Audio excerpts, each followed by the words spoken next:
within her constituency, she just said. And she, reminder, she's a deputy speaker in the House of Representatives and MP for St. Andrew East Rural. Now, the issue, the broad issue that is causing all of this, the brouhaha, some people might say, started with a community near Clifton where PM Andrew Holness had indicated that some houses would be torn down and they were subsequently torn down. And since then we've been having this back and forth between government and opposition about who has gone about it the right way, what needs to happen, how do we address the issue of landlessness, how do we maintain the dignity of the citizens of this country by ensuring they get the kind of homes to live in and are treated in a manner that is respectful of who they are as Jamaicans. What do you think are some of the things you've been doing wrong with this matter of providing houses for Jamaicans or homes for Jamaicans? First and foremost, it is very important for us as Jamaicans to understand that there is a root that is important: being lawful, developing in a structured, dignified way our housing solutions and our communities. So it doesn't make any sense for you to scatter persons in a place where they are not able to even get a road or street to go to their home. And I have it in my constituency. To go to one house, I have to walk through another yard, which means there is never an opportunity for the telephone company to come, for the light company to come, for the fire truck to come. Never an opportunity. If the police needs to come because there's crime in the area, they can't get into the space.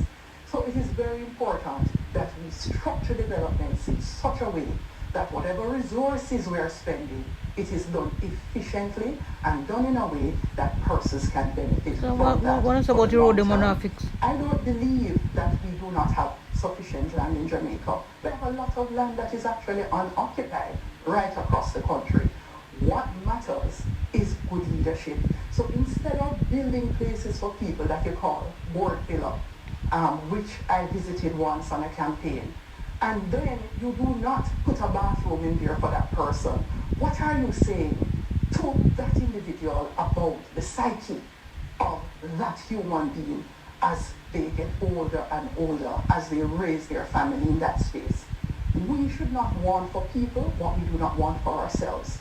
So I put it to every single person in politics, and I put it to the PNP. You need to ensure that if you are developing a community, it is a community in which you would want to live, it's a community in which your children would want to live. If that is not the case, then you have not done right by the people. There are a lot of people who argue, MP, that this is not something that the PNP are guilty of alone, that both parties have failed to provide a kind of sustainable development platform for Jamaicans as it relates to dealing with land and dealing with housing. How do you respond to that criticism that you might be, you're living in a glass house and you're throwing some serious stones? Not living in a glass house at all, maybe. Last year, I remember under the Jamaica Labour Party government, 5,000 titles being issued on the LAMP and 7,000 additional titles being issued generally to persons who are settled in spaces without titles. I keep looking at those situations, and it is not just since recent times. You need to be able to settle people in a way that they have title for their spaces, that they can use their titles when they need to be able to get economic enablement, to be able to start a business, to be able to improve their space.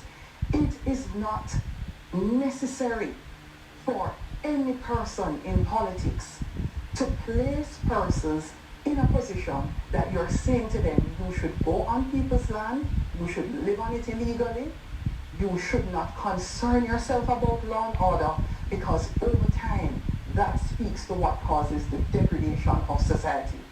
So I don't see a challenge in looking at what the Jamaica Labour Party has done in housing. I look at the houses that we open. They are concrete structures. There's a bathroom, there's a proper kitchen, there's bedroom. It makes me feel proud. I would live in a house like that. I do not see us perpetuating the type of situation where we build a house that termite can eat down. I literally spent some time as a member of parliament in my own constituency debate looking at houses are designed I used the help of a young man who is at UTEC now from my own constituency. And I was able to design a house made from concrete board. Termites can't eat it, fire will not burn it down, for less than $2 million. So we are required to think creatively and be honest about what we deliver to individuals, because we can do it if we dig deep enough. I see under the Jamaica Labour Party us being able through the NHD to provide 10,000 houses per year. Under the PNP, less than 2,000.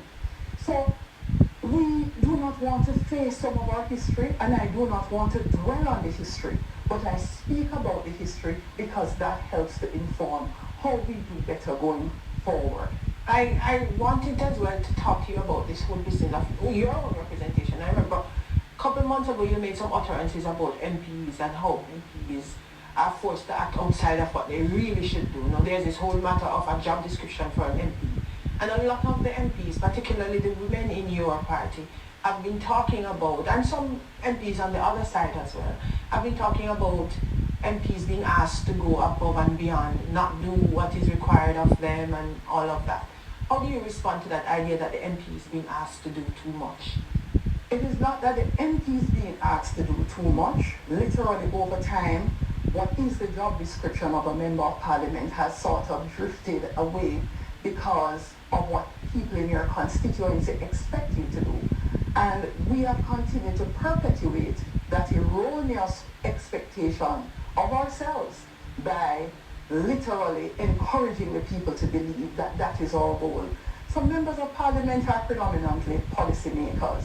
However, people do not necessarily feel that wins votes. So you hear members of parliament asking for more constituency development fund so that they can spend that constituency development fund because the residents relate to you being the one who has those resources and you're issuing through distribution those resources. It is actually very wrong.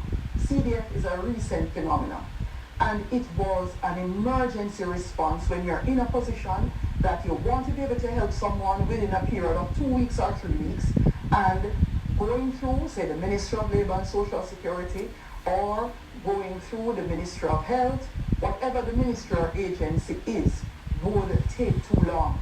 But in the main, a member of parliament is supposed to be making representation to the various ministries, agencies, and departments for your constituents.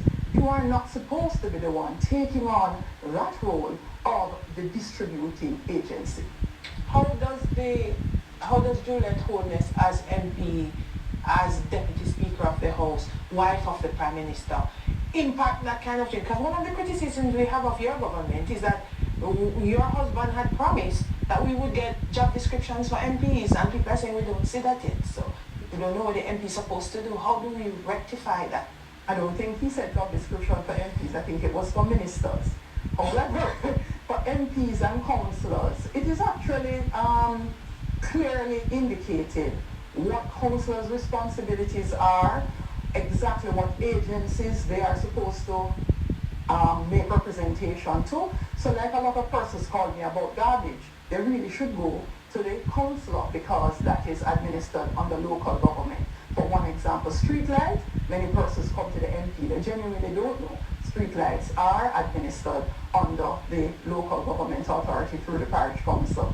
However, if I have someone in the constituency who is in dire need of housing, if somebody has medical issues that we need to approach the Ministry of Health, if there are issues in terms of major roads that need attention, it is the member of parliament. And your job is to make representation. So I'll tell you, when I just became an MP and I went to NWA, they said, Mrs. Holness, you're the only MP we see come here already, you know.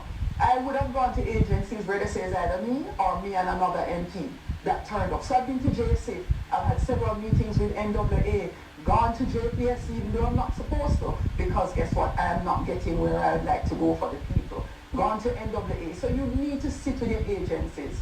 Housing agency, Medicheck, you sit and you are able through proper representation to get the help you need for your constituents. I was just reminded a while ago of your other responsibilities. No, not wife of the PM.